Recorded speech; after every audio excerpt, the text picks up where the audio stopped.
never thought a simple, old brass key could shake my entire life, but that is exactly what happened yesterday when my mother placed it quietly in my hand, her fingers trembling the way they used to when she was hiding something she did not know how to say out loud. And before I could even ask what had opened, she whispered, "The room, it's yours now." And for a moment, I stood there frozen because that room had been locked for as long as I could remember, sealed off like a part of our home that did not belong to us, and she never allowed anyone near it, not even my father when he was alive. And growing up, I learned to walk past it the way you walk past an old wound, pretending it does not exist so it stops hurting, but it never stopped hurting for me. Because the room was always tied to the mystery of our family, a quiet shadow that followed me through childhood. And even as an adult, I felt its presence in the back of my mind like an unanswered question, waiting for its moment to return. And now that moment had come, placed in my palm, in the form of a tiny, weightless key that somehow felt heavier than everything I had carried in all my years. So when I looked at my mother's face, I saw something I had never seen there before. Fear, mixed with relief. As if she was finally letting go of something she had held inside for too long, and she said, "I think it's time you know," which only deepened the confusion and the ache rising inside me because part of me had always believed that whatever was behind that door was not meant for me, that it belonged to someone else, someone from a time before I was born. And now I was being told that the secret I had grown up tiptoeing around had always been waiting for me in the end. So I followed her to the hallway where the door stood, the same polished wooden door I had passed 1,000 times, the same silver knob that never turned, the same faint scent of old paint and dust that always made me feel like something was preserved inside, untouched by the years. And as my mother placed her hand on the door, her voice broke just a little when she said, "This room hasn't been opened in 30 years. And that number struck me harder than I expected because 30 years is a lifetime, and it made me wonder what could demand so many years of silence. Pain, love, regret, or something even deeper. And I remembered all the nights I used to ask her, "What's in there, Mama?" And she would say, "Just things from the past," but her voice always carried a tightness, a carefulness, like even those simple words cost her something. And the older I grew, the more I sensed the room had become a part of her identity, something she protected the way others protect their grief. And yesterday, when she handed me the key, it felt like she was handing me a piece of herself, a piece she could no longer carry. So I stood there with my heart beating slowly but heavily, and as I slid the key into the lock, my hands shook just enough for her to notice, and she whispered, "You don't have to open it now." But I could hear in her voice that she wanted me to, that she needed me to, because sometimes the truth is too heavy for one person,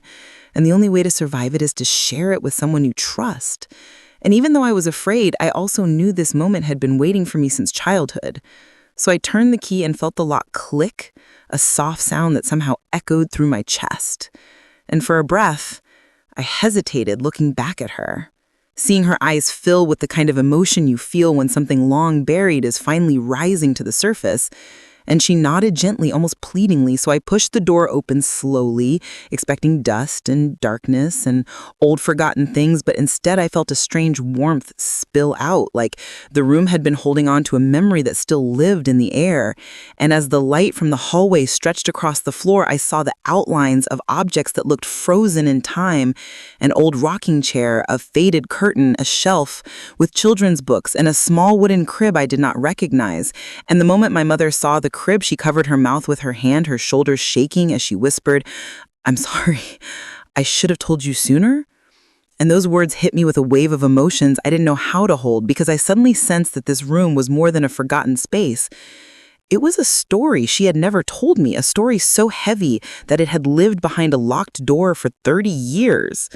And as I stepped inside, I felt the silence of the room wrap around me like a presence, gentle but full. And something deep inside me whispered that my life was about to change in ways I wasn't ready for, that the truth behind this door had waited too long to stay quiet any longer. And in that moment, I realized that sometimes the saddest stories in a family are not spoken. They are preserved in silence, locked away until the right heart is ready to carry them. And yesterday, for reasons I still don't fully understand, my mother decided that heart was mine. I stood there with the key resting in my palm, feeling its weight in a way that I had never felt before, almost as if the 30 years it had waited were pressing silently against my skin.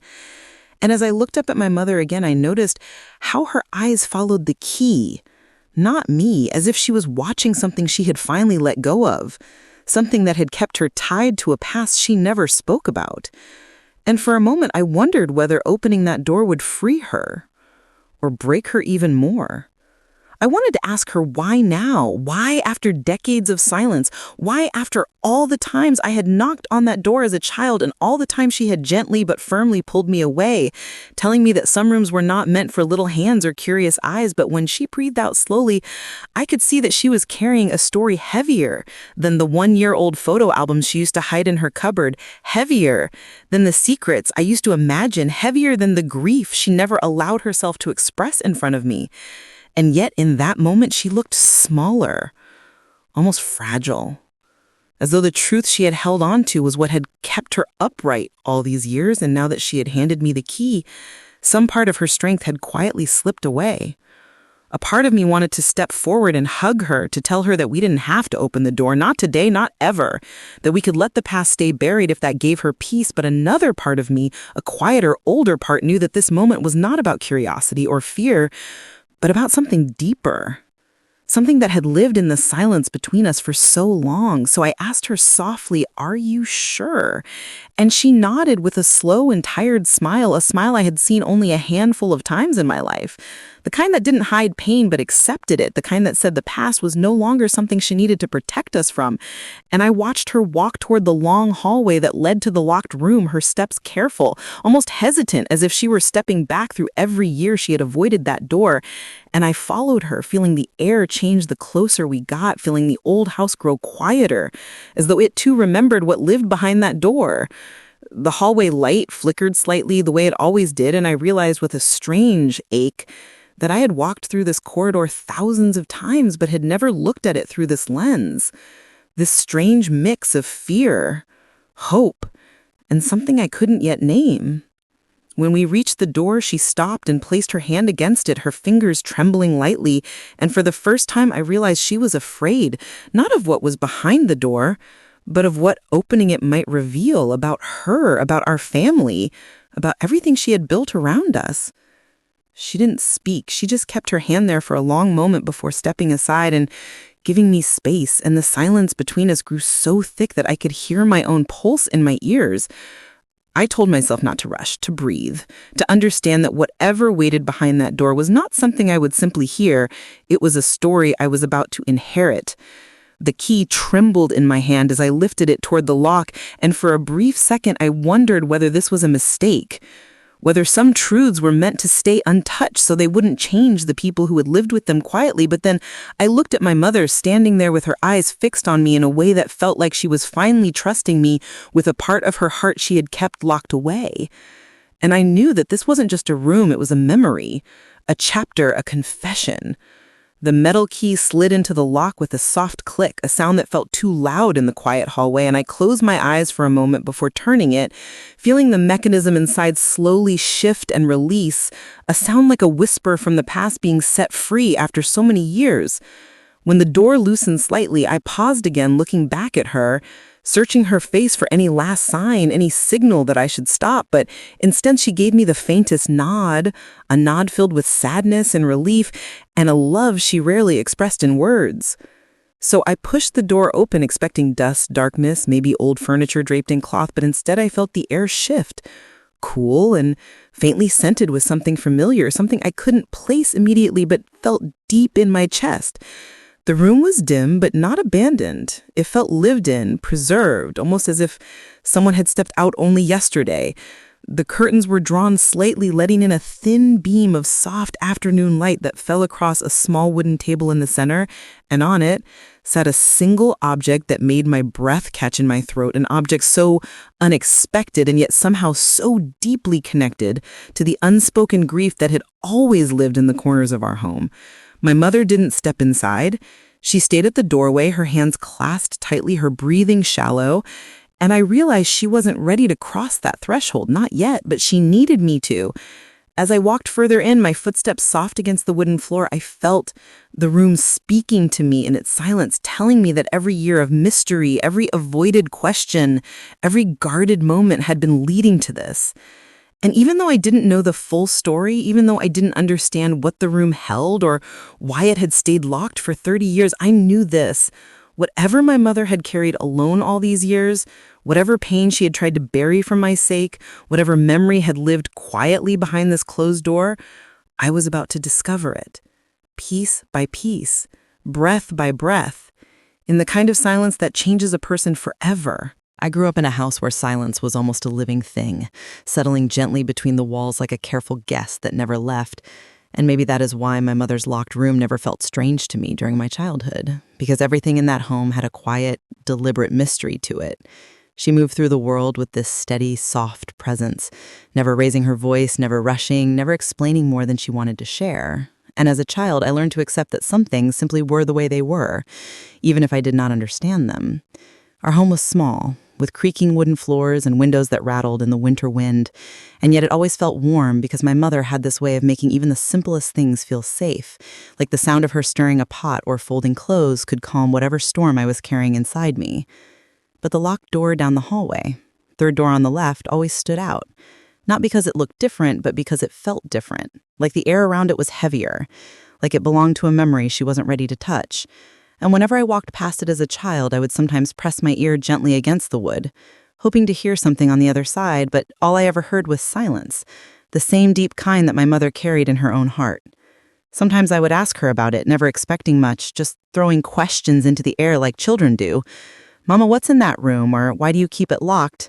And she would always answer the same way, so calmly that I never knew whether it was sadness or softness in her voice. "Some things need time, my love." And then she would smile, a small smile that never reached her eyes. And somehow I understood that this wasn't a door I should push. Not yet. Maybe not ever. As I grew older, the door became like a part of the landscape of our life, present, unmoving, untouched, and I stopped asking. Because children grow up and learn that adults have their shadows, their untold stories, their hidden bruises, and we learn to love them around those secrets, even when we don't understand them. So the years passed in a quiet rhythm, as if my mother and I were two dancers who knew the steps without ever needing music. And she raised me with love that was both tender and firm, teaching me to cook, teaching me to mend things, teaching me to listen before I spoke, and always reminding me that kindness was a form of strength, not weakness. She never talked much about my father, only that he left when I was too young to remember him. And even though his absence felt like a blank page in my story, I rarely pressed her about it because the look that crossed her face whenever his name came up was almost the same one she wore when she looked toward that locked door, distant, guarded, full of something I didn't yet have a name for. Life settled into a steady pattern, one I thought would last forever, but life never asks whether we're ready before it changes shape. And when I turned 17, my mother's health began to shift in small ways at first, ways I noticed only because I had always watched her closely, like how she would sit down more often while cooking, or how she would sometimes stare out the window longer than usual, her eyes traveling far beyond anything I could see. And though she still moved with her gentle grace, her steps grew slower, and sometimes her hands trembled when she thought I wasn't looking. I tried asking if she was all right, and she would always brush it aside. "Just tired, sweetheart." But something in me tightened each time she said it, a feeling like a quiet alarm that hadn't learned how to speak yet. And still, even as her strength shifted, the locked room remained untouched, unchanged, a silent witness to our lives. I remember one evening especially, the kind that stays with you for years without you knowing why at the time, when the sun was setting in this soft, golden glow and she and I sat at the kitchen table drinking tea. And she looked at me with an expression so tender it almost frightened me, like she was memorizing my face, and she reached out and tucked a loose strand of hair behind my ear, something she hadn't done since I was a child, and she whispered, "One day you'll understand everything." But she didn't explain further, and I didn't ask because her voice carried a weight that made silence feel like the only respectful response. And that night as I walked to my room, I paused in front of the locked door, feeling something I hadn't felt before, a kind of pull, like the room itself was holding a breath, waiting. I didn't try the handle because it felt almost sacred at that point, but I stood there for a long time imagining what could be inside. Boxes of old memories, maybe photographs, maybe letters, or maybe something that would change the way I saw her forever. And the thought both scared me and stirred my curiosity in a way I couldn't explain. The following years moved in a blur as I grew into adulthood, worked small jobs, made new friends, started dreaming about a life outside our small home. And though I grew older, the door stayed locked, untouched, and my mother stayed quiet about it, as if the room belonged not to the present, but to some old promise she had made to herself. Even when I left for college and returned only during holidays, the door remained the same, still, silent, patient, almost as if it existed outside of time. I moved through those years quickly, always rushing to grow, rushing to learn, rushing to live, and I didn't realize how quickly time was moving for her too, not until I began noticing how much thinner her voice sounded during our calls or how short our conversations had become because she tired easily now. And each time I returned home, I saw new lines on her face, deeper than before, as if time was carving its story into her, gently but firmly. She tried to hide the pain, but I could see it in her hands, in the way she gripped the edge of the table, in the way she leaned on the wall when she didn't think I was watching. And I remember one night when I helped her to bed because she was too weak to walk on her own, and as I tucked the blanket around her, I felt a sting behind my ribs, something tight and fragile, because the woman who had always been my anchor now seemed like she was drifting, slowly, painfully. Still, even in those moments, even in her weakness, she never mentioned the locked room, and I never asked because I didn't want to unravel her pain before she was ready to share it. But a part of me always wondered if whatever was behind that door was the reason she carried such quiet sadness, the reason she walked through life with so much tenderness, as if she had once held something heavy and learned to move carefully so nothing would break again. Looking back now, I think she had been preparing me all along, not for the key itself, but for the moment she decided I was ready to receive it, ready to face whatever truth she had kept hidden, and maybe ready to forgive her for hiding it in the first place. The days that followed the discovery of the key were slow and deliberate, as though time itself had been reshaped by anticipation and trepidation. And I found myself walking through the familiar hallways of my childhood home with a quiet reverence, noticing details I had never truly seen before. The way the sunlight slanted across the worn wooden floors, the faint scent of my mother's perfume lingering in corners, the soft creak of the stairs that once carried the laughter and arguments of my angry years. And as I approached the locked room, which had long been a symbol of mystery and unspoken rules, my heart felt a strange mix of curiosity, fear, and something deeper I couldn't yet name. Because for 3 decades, that door had represented boundaries, secrets, and a quiet authority my mother held over every aspect of our lives. And now, holding the brass key in my hand, I felt the weight of her trust and perhaps a measure of her own vulnerability, a vulnerability I'd rarely seen. And as I stood there, memories surfaced unbidden, early mornings when the house smelled of baking bread and coffee, evenings filled with the low hum of conversation and the occasional sharp edge of disagreement, and countless moments of ordinary domestic life that had shaped the rhythm of our family. A rhythm that had been punctuated by the occasional silences and hidden corners that my mother managed with quiet precision, guiding, correcting, protecting, and sometimes concealing. And I realized that this room, hidden away for 30 years, had been a witness to a life lived in layers, both ordinary and secret, holding within its walls a story of decisions made for love, fear, and perhaps sorrow. And I felt a pang of regret for the years I had spent imagining horrors or imagining losses that may not have existed at all. And as I inserted the key into the lock, my fingers trembling slightly, I thought about my mother's steady hands on her unspoken lessons, how she had taught me resilience, discretion, and the delicate balance of freedom and responsibility. And when the lock clicked and the door creaked open, a gentle draft whispered out, carrying with it the faint smell of old wood, forgotten books, and the faintest trace of perfume. And I stepped inside cautiously, taking in the room that had been sealed away like a time capsule. Each object, each piece of furniture, each carefully preserved item telling a story I was only beginning to understand. And I noticed the small details she had arranged, a chair facing the window, a desk with neatly stacked papers, a trunk tucked into the corner, and photographs I had never seen before, smiling faces frozen in moments my memory had never held. And in that quiet sunlit room, I felt an intimacy with my mother I had never felt before, as though her presence was still there, guiding me. And I understood for the first time that her decision to lock the room had not been to punish or to hide, but to protect, to preserve, and to wait until I was ready. And as I touched the objects carefully, my fingers lingering on the edges of time, I felt a profound connection to her life, her choices, and her silences. Realizing that family is not only what we see, but also what we are entrusted to uncover, respect, and carry forward. And in that moment, I knew that this room, long a symbol of secrecy, was instead a bridge between us, a tangible space of love, resilience, and the quiet magic that binds generations. And as I breathed deeply, allowing myself to absorb the stillness and the stories held within the walls, I felt both humbled and honored, recognizing that understanding my mother fully meant stepping gently into her world, embracing the mystery she had lived with, and learning from the patient, steadfast wisdom she had quietly imparted through decades of ordinary, yet extraordinary care. And with each careful step, I realized that what she had locked away was not just a room, but a piece of her heart, her past, and her hopes for me. And that in receiving the key, I was being entrusted not only with access, but with responsibility, empathy, and a deeper understanding of what it means to love and be loved. And as I lingered in that serene, sun-dappled space, I felt a mixture of gratitude, reverence, and a quiet awe at the life my mother had lived, the choices she had made, and the trust she now placed in me. And in that shared, silent connection across decades, I realized that family, in all its complexities, holds within it moments of revelation that arrive gently, almost imperceptibly, until suddenly they transform everything you thought you knew about home, love, and the bonds that endure. And in that room, filled with memories, shadows, and sunlight, I began to understand the depth of her wisdom, the layers of her love, and the timeless lessons she had waited 30 years to share. patiently, quietly, and with unwavering faith in the next generation. And I knew that my journey into this hidden corner of her life was only the beginning of a story that would reshape my understanding of family, trust, and the extraordinary significance of ordinary, carefully preserved moments. As I spent more time in the room examining the objects and the carefully stored memories, I began to notice subtle contradictions that stirred a quiet unease in my mind, like the way a photograph of my parents smiling together seemed slightly faded around the edges, or how a stack of letters tied with a ribbon bore no visible recipient, leaving me to wonder whether they were meant for me, for someone else, or simply to be preserved in secrecy.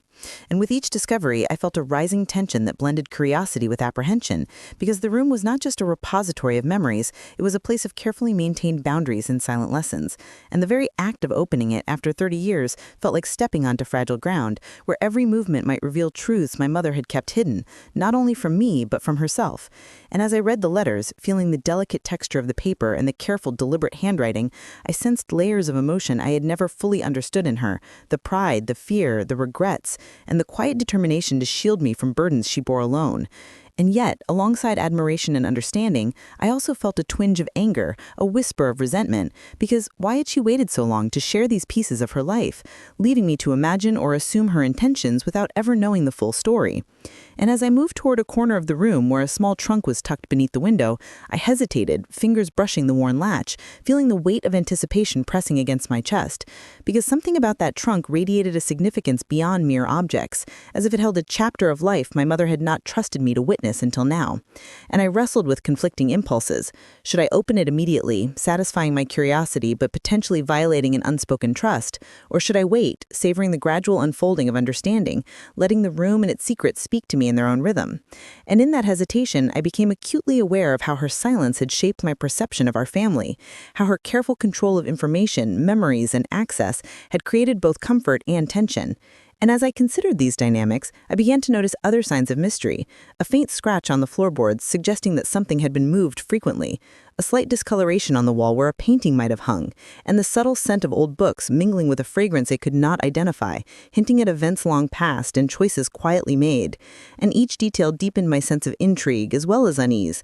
because if this room had been sealed for 30 years, why now and why with me? And the more I explored, the more I realized that the objects themselves were not merely relics. They were markers of hidden stories, each one a thread that could unravel assumptions I had carried my whole life. And as I traced my fingers along the spine of a dusty ledger filled with meticulous notes, I found references to people I barely remembered, cousins and neighbors, friends who had disappeared from my memory or from our lives. And suddenly the room was no longer a sanctuary of gentle nostalgia, but a labyrinth of questions, each one demanding attention, reflection, and perhaps confrontation. And in that shifting awareness, I began to feel the room push back, as if the walls themselves contained a consciousness, a watchfulness, reminding me that the past has its own rules, and that secrets, even well-intentioned ones, carry consequences when revealed. And as evening approached, casting long shadows across the floor, I realized that this was more than a private discovery. It was a reckoning with family dynamics, with decisions made in silence, with love expressed in concealment, and with the profound complexity of human emotion.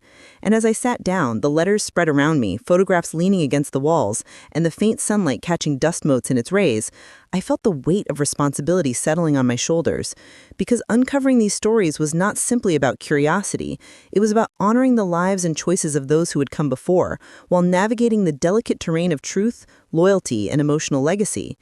And in that charged stillness, I heard echoes of my mother's voice, the lesson she had taught through words and silences alike, and I understood that the rising tension I felt was not a danger in itself, but a signal that the next steps required care, empathy, and courage. Because the revelations awaiting me could transform my understanding of family, trust, and the very nature of the love that had both protected and restrained me for so long. And as night fell, I made a quiet decision to face whatever truths the room held with openness, patience, and a deep respect for the complexity of life, knowing that this journey, both fraught with uncertainty and quiet suspense, was an essential passage toward understanding, connection, and ultimately a deeper sense of belonging in the intricate tapestry of my family's story. As the days turned into nights and I spent more time within the quiet confines of that hidden room, the sense of unease began to weave itself more deeply into my thoughts, because with each letter I read, each photograph I examined, and each object I touched, I realized that my mother's careful concealment had not only preserved memories, but also hidden conflicts, decisions, and moments of life that were as fragile as they were powerful. And the deeper I delved, the more I sensed a tension between what I had known of my family and what this room now revealed, like shadows shifting just beyond the edges of perception, suggesting truths I had never imagined. And with that realization came the creeping sense that I might be unprepared for the full weight weight of the secrets my mother had carried for decades, and yet I could not stop myself, compelled by a mix of curiosity, love, and a need to understand. Because the room had become more than a repository of the past, it had become a mirror reflecting not only the life my mother had lived, but also the ways in which I had grown, adapted, and assumed knowledge that in fact had been partial, incomplete, and carefully curated by her hand. And as I lifted a folded piece of fabric from the trunk, I discovered a small bundle of photographs, each one capturing moments of joy, sorrow, and choices that had shaped the family, but also containing images of people I did not recognize, faces lined with expressions that suggested stories of disappointment, betrayal, or longing. And I felt a sudden tightening in my chest as questions began to accumulate faster than I could process them, because it became clear that my mother's decisions had affected not only our immediate family, but also extended threads of connection I had been unaware of. And with every new discovery, the quiet suspense in the room grew, as if the walls themselves held their breath, urging me to proceed carefully. And yet, the desire to uncover the truth, to see the entirety of what had been hidden from me, was irresistible, and I felt an emotional tension building, a mixture of reverence, fear, and anticipation, because the hidden room was now no longer simply a collection of old objects. It was a living archive of human emotion, of choices made and consequences borne, of love expressed in silence and protection, and of moments of weakness that had been shielded from view. And as I carefully examined a worn journal, I read entries detailing difficult decisions my mother had made in isolation, choices that had impacted siblings, neighbors, and even me in ways I had never considered. And the weight of understanding her reasoning pressed heavily upon me, because the room held not only memories, but also moral questions and the silent echo of responsibility. And with that pressure came a growing inner conflict. How much of this past was meant to be uncovered, and how much had been intentionally veiled to protect, to guide, or to shield me from truths too heavy for younger eyes? And as I wrestled with these questions, I realized that uncovering the room's contents was teaching me a difficult lesson about patience, empathy, and the complexity of human relationships, because the more I learned, the more I understood that love sometimes manifests as concealment, and protection sometimes requires withholding, and yet the suspense of discovery, the sense that each object, letter, and photograph might reveal a twist,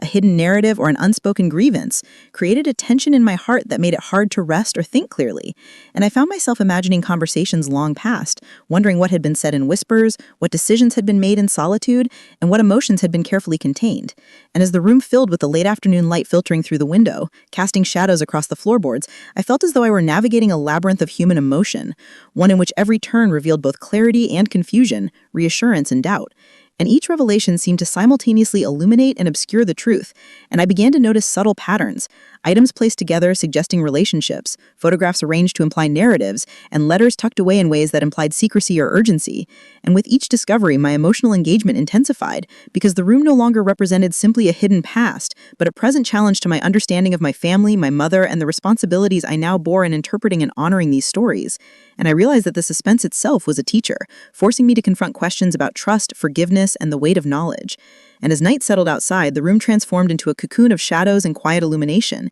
each object catching the flicker of lamplight, each photograph and note carrying an invisible gravity. And in that charged stillness, I understood that the rising conflict I felt, the tension between curiosity, fear, reverence, and emotional responsibility, was not simply internal. It was a reflection of the complex web my mother had woven for all of us. And as I sat among the accumulated fragments of lives lived, stories concealed, and emotions restrained, I felt the exhilaration and the burden of discovery, knowing that this intimate confrontation with the past would forever change how I viewed my mother, our family, and the delicate balance between secrecy, trust, and love. And I realized that navigating the revelations of this hidden room was teaching me a profound lesson, that understanding the past requires courage, patience, and empathy, that suspense is not merely a feeling, but a pathway to deeper comprehension, and that every family holds within it secrets both gentle and painful, which, when uncovered, can illuminate the extraordinary depth of ordinary lives.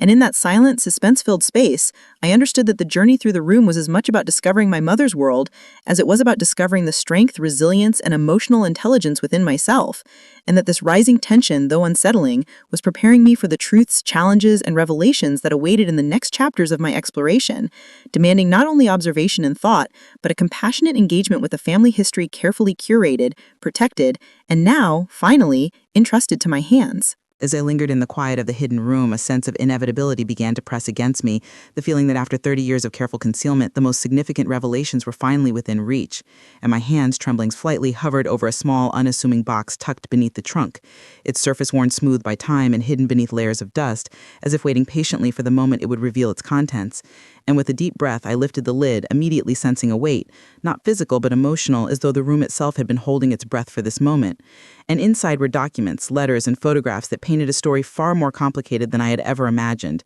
A story of love, sacrifice, and choices that had rippled across generations, shaping lives in ways both subtle and profound. And as I sifted through the papers, I discovered evidence of long-forgotten struggles, secrets kept not to harm but to protect. And yet, the depth of concealment hinted at a shadow I had never known, a tension in my family history that challenged everything I thought I understood about my mother, my parents, and the life we had shared.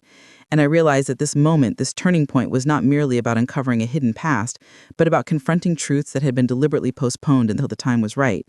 And in that confrontation, I felt a mix of awe, fear, and a sudden clarity, because the documents revealed decisions made under pressure, compromises that had preserved relationships at great personal cost, and moments of moral ambiguity that required me to question the narratives I had accepted for decades. And with each new revelation, the suspense in the room intensified, as if the walls themselves were alive with the weight of unspoken histories. And I could almost hear my mother's quiet voice guiding me, reminding me to move slowly, to respect the delicate balance between discovery and understanding. And as I carefully examined a set of letters tied with a ribbon, I realized they contained confessions, apologies, and explanations that no conversation could have conveyed in their entirety. And the emotional impact hit me with a force I had not anticipated, because I understood for the first time the full measure of my mother's decisions, the sacrifices she had made, and the ways in which she had shaped our family's life through patience, restraint, and sometimes concealment. And yet, amid the clarity and understanding, I also felt a pang of sorrow and regret, because so many years had passed in partial ignorance, leaving me to speculate, to misinterpret, and to carry unexamined assumptions about her motives and the family's history. And as the shadows lengthened across the room, I uncovered photographs of relatives I had never met, their faces telling stories of joy and grief, connection and estrangement, and each image seemed to illuminate a thread in the complex tapestry of our family, revealing patterns of behavior, choices, and unspoken emotions that had influenced not only the past, but the present in ways I was only beginning to grasp. The suspense deepened because every discovery led to another question, another mystery, and another layer of understanding, compelling me to continue despite the growing emotional weight pressing on my heart and mind. And as I reached into the trunk once more, I found a small journal, its pages filled with meticulous accounts of daily life, observations of human behavior, and reflections on love, conflict, and the challenges of maintaining a family through decades of change. And reading it, I felt a profound connection to my mother, understanding not only her thoughts and fears, but also the depth of her love and her enduring hope for the family. And yet, the turning point came not just from these revelations, but from a single letter, yellowed with age, its contents stark, honest, and unexpected, confessing a truth that had been hidden even from me, a choice made to protect someone I had always assumed was safe, but had been vulnerable in ways I had never known. And the emotional impact was immediate because it reframed the entire history of my family, the dynamics I had grown up with, and the way I had understood my mother's authority, patience, and silence. And in that instant, I realized that the hidden room was not merely a place of secrets, but a carefully constructed crucible of truth, where decades of experience, wisdom, love, and fear had been preserved to prepare me for a moment of comprehension that would transform my understanding of family, trust, and the responsibility of knowledge. And as I absorbed the implications, I felt the suspense shift into clarity, because the room had led me here deliberately, each object, letter, and photograph a stepping stone toward this revelation. And I understood that the turning point was not only the discovery of the secret, but the recognition that with understanding comes responsibility, empathy, and the ability to act with insight, compassion, and wisdom. And as the evening light faded and the room was bathed in the soft glow of a single lamp, I knew that the journey through this hidden space had reached a pivotal moment, one that would forever alter how I perceived my mother, our family, and the legacy of love, secrecy, and resilience she had entrusted to me. And in that silent, sacred moment, surrounded by memories and truths long withheld, I realized that the most powerful lessons are often hidden, and the greatest transformations come not through confrontation or conflict, but through quiet understanding, reflection, and the courage to face the complex truths that define our lives. And I felt both humbled and honored to be the one to witness, to hold, and to carry forward the story that had been locked away for 30 years, knowing that the choices I made next would be shaped by empathy, respect, and the profound awareness of the fragility and strength embedded in every human heart. The moment I read that final revealing letter, a stillness settled over the room that was heavier than any silence I had ever known, as if time itself paused to allow me to fully absorb the gravity of what my mother had hidden for 30 years. And in that stillness, I realized that every choice she had made, the locked door, the hidden letters, the careful placement of photographs and journals, had been a form of guidance, a subtle way to teach me patience, empathy, and discernment. And yet, the emotional weight pressed on me because, along with understanding, came the sudden clarity of responsibility, the responsibility to honor her intentions, to respect the privacy of those involved, and to reconcile the past with the present in a way that would not fracture the family or diminish the love that had always been the foundation of our home. And as I lifted the letters and photographs carefully, feeling the texture of the paper, the slight curl of age, the faint scent of ink and dust, I began to see a narrative I had never fully appreciated, one in which my mother had balanced the delicate threads of human emotion, navigating conflict, heartbreak, joy, and ordinary life with a wisdom and foresight that only decades of experience could bring. And yet, with each discovery, a subtle tension grew within me because the secrets she kept were not simply personal. They involved others whose stories had been preserved in silence. And I felt a mixture of gratitude, awe, and a nervous trepidation, knowing that my understanding of truth would forever be intertwined with discretion, and that the power to learn these truths also meant the power to alter relationships if handled carelessly. And as I carefully set aside one photograph of a smiling cousin I barely remembered, I realized that the room was not just a place of memory but a crucible of morality, testing my ability to navigate revelations with empathy and thoughtfulness. And as night deepened and the lamp cast long shadows across the floor, I traced the lines of handwriting in a letter describing a moment of personal sacrifice my mother had made to protect the family secret, and the magnitude of her foresight struck me profoundly. Because in her silence she had carried the weight of decisions that could have caused pain, yet she had chosen love, patience, and restraint, and I felt a complex mix of admiration and sorrow knowing that my assumptions about past events had been incomplete, and the suspense of not knowing fully what to expect next added a restless edge to my reflection. And as I moved to the trunk once more, lifting the lid with careful hands, I uncovered items that hinted at challenges faced by extended family members, documents that suggested conflicts resolved quietly, negotiations and compromises that had gone unnoticed by the public eye. And it became clear that my mother had lived a life of quiet diplomacy, balancing empathy, protection, and ethical judgment with a mastery I had only begun to comprehend. And yet, amid the clarity and understanding, a new tension arose because the more I learned, the more I realized the delicate nature of interpreting her actions, the moral ambiguity and the responsibility I now held as the inheritor of these truths. And as I sat on the floor, letters and photographs spread around me, I felt the full weight of the turning point. The realization that my mother's secrets were not a burden to resent, but a legacy of wisdom and careful love, and that with each revelation I had the chance to act with awareness, compassion, and integrity. And in the quiet hum of the room, I reflected on the magnitude of what I had discovered, the decades of restraint, the deliberate withholding, and the patient timing of her decision to finally give me the key. And I understood that this turning point was not simply about the past, but about how I would carry forward the lessons embedded in these hidden truths. And as I examined one last bundle of letters tied with faded ribbon, detailing moments of forgiveness, sacrifice, and delicate negotiation, I felt a profound connection to her experience, a silent dialogue across generations. And in that intimate, suspenseful space, I realized that the room itself had been a teacher, revealing lessons not through confrontation or speech, but through preservation, concealment, and the careful orchestration of discovery. And as I held the letters close, I felt a surge of gratitude, a deep sense of reverence, and a readiness to embrace the emotional responsibility entrusted to me. Because the turning point was complete, the moment of revelation, understanding, and the awakening of empathy and moral insight that would guide my actions, my relationships, and my perception of family for the rest of my life. And in the soft glow of the lamp, surrounded by decades of memories, choices, and silent guidance, I knew that power, trust, and love often reside not in spoken words, but in careful, thoughtful actions, and that the room my mother had locked for 30 years had given me far more than objects or secrets. It had given me the key to understanding, the gift of perspective, and the profound lesson that sometimes the most important truths are revealed slowly, with patience, and with the courage to face them with an open heart. And I knew that the story I had uncovered here, though long hidden, would forever shape the way I lived, loved, and honored the family who had taught me, in silence and care, the extraordinary value of ordinary lives, and that in this turning point, I had not only discovered the past, but had begun the journey towards wisdom, compassion, and a deeper understanding of the human heart. In the quiet aftermath of the revelations, as I carefully placed the letters and photographs back into their respective compartments, a gentle stillness filled the room, unlike anything I had felt before. Because the tension, suspense, and uncertainty that had occupied my mind for days now gave way to a profound sense of understanding. And I realized that the room, the hidden objects, and the decades of secrecy were not meant to frighten or confuse me, but to guide me into a deeper comprehension of my mother, our family, and the nature of love expressed through restraint. And as I sat cross-legged on the floor, absorbing the lessons embedded in each carefully preserved memory, I felt a wave of empathy wash over me. A recognition of the quiet sacrifices she had made, the difficult decisions born in solitude, and the thoughtful care with which she had balanced the emotional well-being of everyone involved. And in that moment, I understood that the resolution of the room's mysteries was not a single dramatic event, but a gradual unfolding of clarity, insight, and emotional maturity, teaching me patience, gratitude, and the importance of seeing beyond surface appearances. Because each concealed object had been a reflection of human complexity, of the delicate interweaving of intention, action, and consequence. And as I ran my fingers over a photograph of my younger self, smiling innocently while unaware of the layers of history surrounding me, I felt both the tenderness of love and the weight of responsibility, knowing that understanding my mother's actions required not only knowledge of facts, but a compassionate engagement with her emotions, fears, and hopes. And I reflected on the subtle lessons embedded in every decision, realizing that true wisdom often resides in silence, careful timing, and the courage to act without expectation of recognition.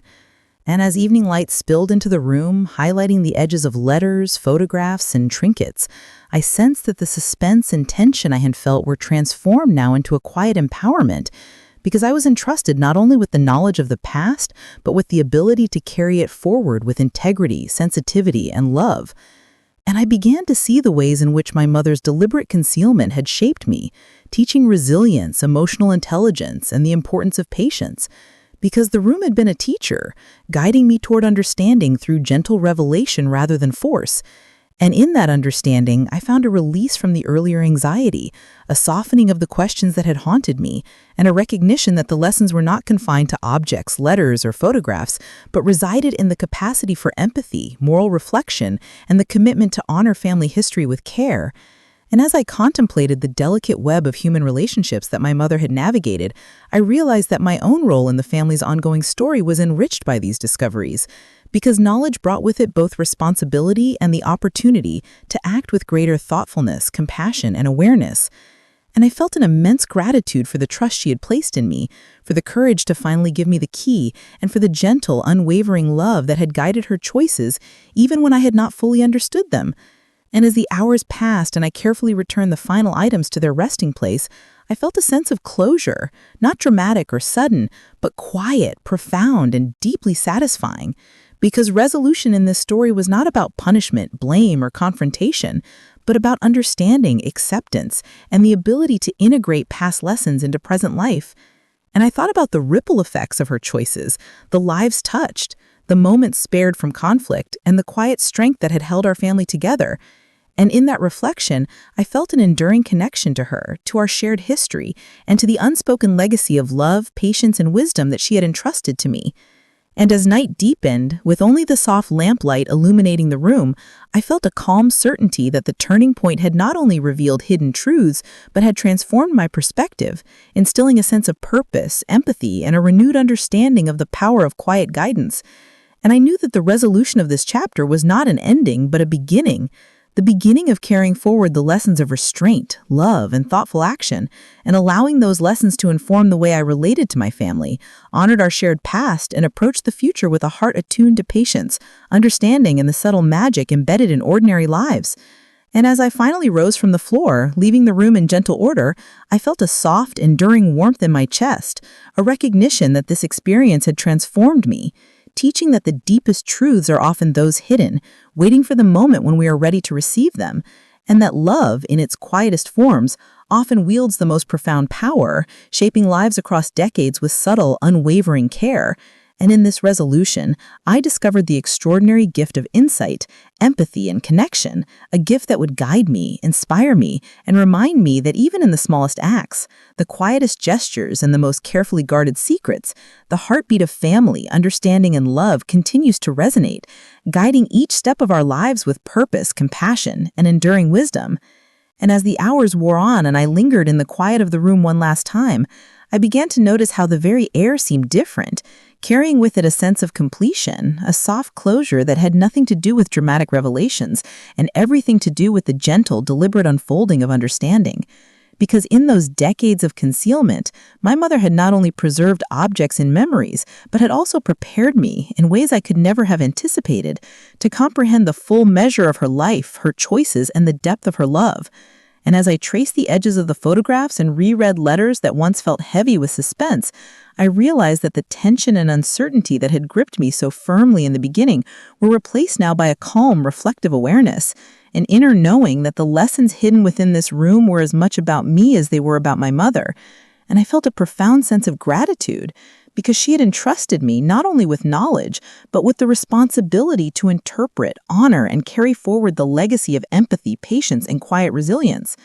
And as I sat quietly among the objects, I thought about the countless moments she must have spent carefully arranging, preserving, and protecting this history, understanding that every decision, every concealment, and every letter had been a deliberate act of love intended to shape my understanding and emotional growth. And with that awareness came a deeper connection, a sense that the room itself, the objects within it, and the act of discovery were all part of a sacred dialogue between mother and child, a conversation that transcended words and relied instead on trust, care, and patience. And as night settled fully over the house, the room bathed in the soft glow of the lamp, I felt the weight of decades lift slightly, replaced by the serenity of clarity, because I understood in a way I never had before that my mother's power, her influence, and her guidance had never been about control, secrecy, or authority, but about love expressed through protection, foresight, and restraint. And in that realization, I found a sense of peace, knowing that the resolution had not led to anger or resentment, but to understanding, empathy, and a renewed appreciation for the subtle ways in which family shapes us.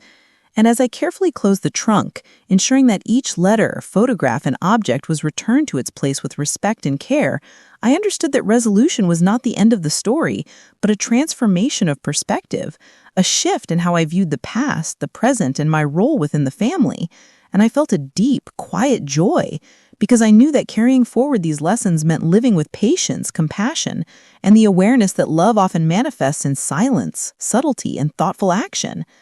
And as I finally rose to leave, my hands lingering for a moment on the key my mother had given me, I felt an unspoken connection, a bridge across generations, a reminder that trust, care, and understanding can endure far longer than the most overt displays of emotion or authority. And in that moment, I realized that the hidden room had been more than a repository of secrets. It had been a classroom of the heart, teaching lessons about empathy, responsibility, and the profound impact of deliberate, considerate choices. And as I closed the door behind me, leaving the room in stillness, I felt it carried with me the knowledge that the past, when approached with respect, patience, and love, has the power to illuminate, guide, and enrich our lives in ways both gentle and extraordinary. And I understood that the resolution I felt was not simply about uncovering hidden truths, but about integrating them, letting them shape my actions, my relationships, and my understanding of what it means to be part of a family.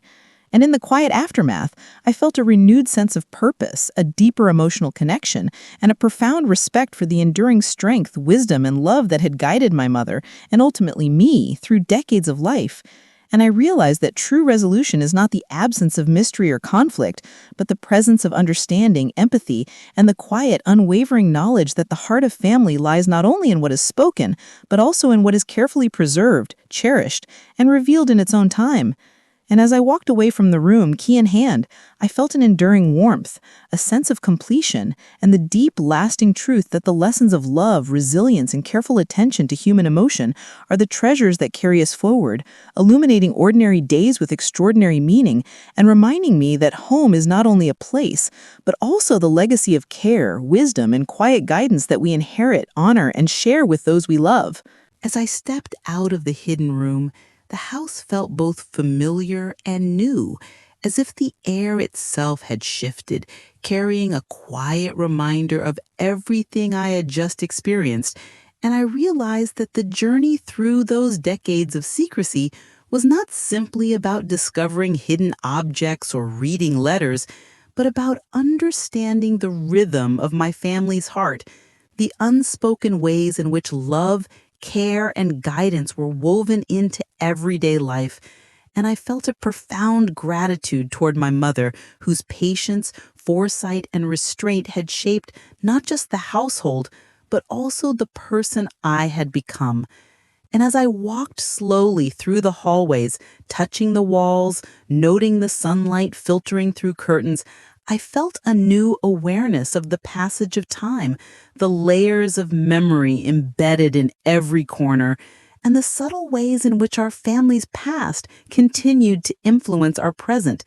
And I understood that life's lessons often come not in loud, dramatic moments, but in quiet, measured experiences, in the patience to wait, the empathy to observe, and the courage to face truths when they are revealed. And I thought about all the moments my mother had spent silently making decisions, weighing consequences, and protecting hearts, including mine, without expecting acknowledgement. And I realized that her love had always been active, not performative, expressed not in words, but in actions that ensured security, trust, and emotional growth. And in that understanding, I felt an overwhelming sense of connection, a bridge between generations, and a quiet pride in being entrusted with the wisdom she had carried for so long.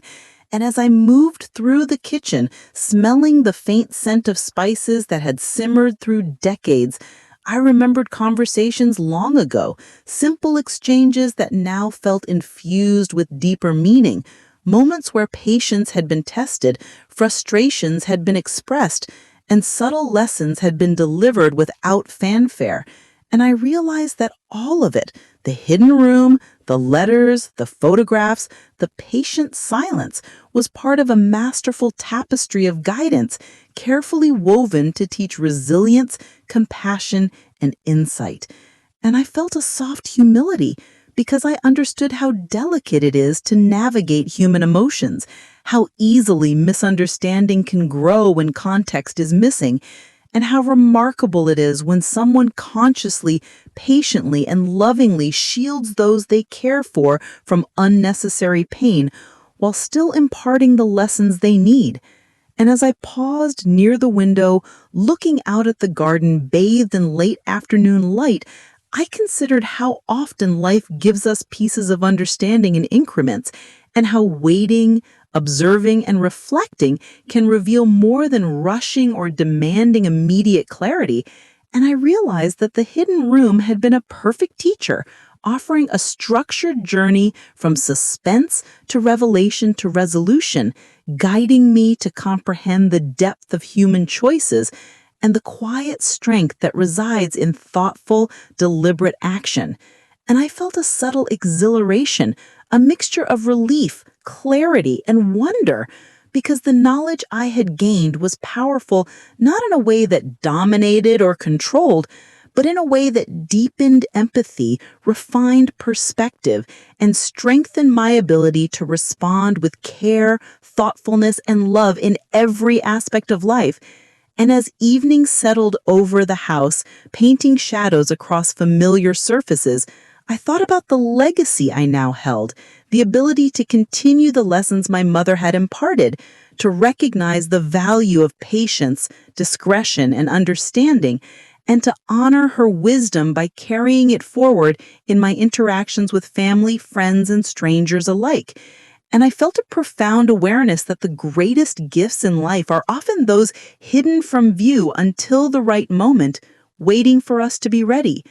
And in that moment, I understood that love, trust, and guidance are rarely loud. They are patient, persistent, and enduring, shaping lives quietly yet profoundly. And as I closed the door to the hidden room one final time, locking it gently behind me, I felt the soft weight of responsibility and the lightness of clarity, because I knew that what had been revealed was both a privilege and a calling, an invitation to live with greater awareness, empathy, and integrity. And in the silence that followed, I felt my mother's presence not as a shadow of secrecy, but as a living, breathing guide whose lessons, though delivered subtly over decades, had left an indelible mark on my heart and soul. And I realized that the ending of this chapter was not simply the conclusion of a mystery, but the beginning of a deeper, richer understanding of life, family, and the quiet power of love expressed through thoughtfulness, patience, and courage.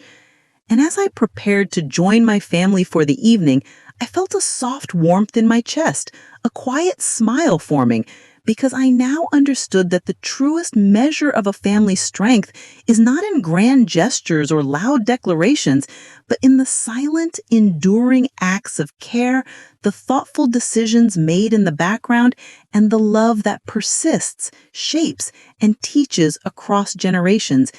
And in that gentle, reflective moment, I knew that the lessons of the hidden room would remain with me forever, guiding me to honor the past, navigate the present, and approach the future with an open heart, full awareness, and a deep, abiding respect for the quiet magic woven into ordinary days. And as I exhaled, feeling the full circle of suspense, revelation, and resolution settle softly around me, I understood that life's greatest mysteries are often the ones closest to home, and that sometimes the key to understanding is simply the willingness to wait, observe, and reflect the stories patiently entrusted to us, carrying forward their wisdom with care, love, and the gentle reverence they deserve. As the night deepened and the house settled into a peaceful hush, I found myself lingering in the quiet, letting the weight of the day's discoveries settle gently into my heart, and I realized that the journey through the locked room had given me far more than letters or photographs. It had given me understanding, empathy, and a renewed sense of connection to the life my mother had lived and the family she had nurtured. And in that soft stillness, I reflected on the countless acts of quiet love, the thoughtful restraint and the careful protection she had offered over decades, shaping our lives in ways I had only begun to fully appreciate. And I felt a profound gratitude, because the room, with all its secrets, had revealed not just the past, but the values, the patience, and the wisdom that had guided her choices. And I understood that these lessons were not merely historical, they were alive within me, ready to shape my interactions, my understanding, and my own capacity to love and nurture. And as I moved through the house, passing the familiar furniture bathed in lamplight, I realized that the hidden room had been a teacher in its own right, demonstrating that the deepest truths are often held in silence, revealed only when we are ready to receive them, and that love is often expressed not through words, but through the thoughtful, careful actions that protect, guide, and sustain. And I felt a gentle reverence for the patience, courage, and foresight my mother had exercised, knowing that the decades of secrecy were a testament to her understanding of human nature and the delicate balance between revelation and restraint. And as I paused by the window, watching the moonlight reflect softly on the garden, I reflected on the lessons about trust, responsibility, and moral insight that the room had imparted. And I realized that the suspense, tension, and mystery I had felt were essential. They had prepared me to approach the revelations not as a shock or burden, but as a profound opportunity for growth, empathy, and the continuation of a family legacy. And I felt a deep warmth in my chest, knowing that the key my mother had given me was symbolic, not just of access to a hidden space, but of trust, of responsibility, and of the delicate gift of understanding that crosses generations. And as I gently placed the key back on the shelf, I allowed myself to smile, because I understood that the power of family, love, and wisdom often resides in quiet, unseen acts, in patience, and in the careful stewardship of truth. And I felt a renewed commitment to honor that legacy in my own life, carrying forward the lessons of empathy, resilience, and love into the future. And I thought about how often we overlook the subtle magic of ordinary days, the conversations, the sacrifices, the quiet attentions, the choices made with love, and how much they shape who we are and who we become. And I felt a gentle awe at the thought that the ordinary, when guided with intention and care, can be extraordinary, and that our lives, much like the locked room, hold treasures of understanding and wisdom, waiting to be discovered, appreciated, and cherished. And in that realization, I felt a sense of completion, not in the dramatic sense, but in the deep, enduring way that comes from understanding, acceptance, and the ability to integrate lessons into the fabric of daily life. And I thought about the conversations I would have with my family, the stories I would tell, the love I would express, and the ways I could honor the guidance my mother had given me without ever needing to explain or justify it. And I understood that true resolution is about living the lessons, not simply knowing them, about embodying empathy, patience, and quiet strength, and letting those qualities inform our relationships, choices, and understanding of the world. And as I finally walked to my own room, feeling the gentle calm of the house envelop me, I reflected on the arc of suspense, discovery, and understanding that had transformed a simple key into a profound symbol of love, trust, and the enduring power of family. And I knew that even in the smallest acts, the quietest gestures, and the most carefully preserved secrets, there is the potential to teach, guide, and shape hearts in ways that endure far beyond words. And I felt a deep, abiding sense of hope, because the lessons of the hidden room, the letters, the photographs, and my mother's careful choices would continue to resonate, guiding me toward love, wisdom, and understanding, and reminding me that home is not just a place, but a collection of stories, actions, and hearts intertwined. And as I closed my eyes that night, I carried with me the profound truth that patience, empathy, and quiet care hold the most enduring power, that love often works in silence, and that the ordinary moments of life, when observed with attention and embraced with heart, are often the ones that leave the deepest, most lasting impressions. And I felt a comforting sense that the family I belong to, the love I have been shown, and the wisdom I have inherited are treasures that will continue to guide me, inspire me, and remind me every day that even the smallest acts of understanding and care ripple through time, shaping lives, hearts, and stories in ways we may never fully see but can always feel. And in that gentle, reflective peace, I knew the story had reached its true ending, not in dramatic revelation, but in quiet, enduring understanding, connection, and the soft, powerful magic of love carried across generations.